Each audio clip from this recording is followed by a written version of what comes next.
Alright guys, a quick one. Here, I'll detail how to reset overtyping to default.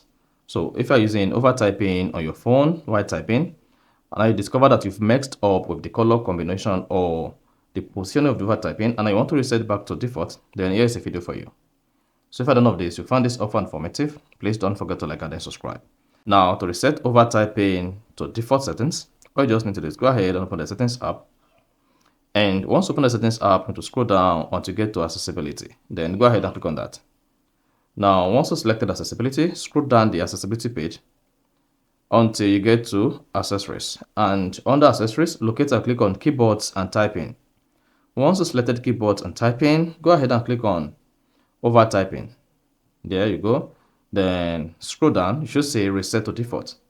To reset your overtyping settings back to default, just go ahead and click on reset to default. Once you hit reset to default, you're going to see reset.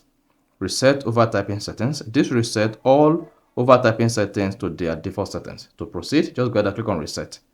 And then you should see everything reset back to default. And if you go back to your messaging app or SMS application, then you try to use overtyping, you're going to see everything reset back to default. So that is basically how to reset overtyping back to default. So if you found this offer informative, please don't forget to like and then subscribe.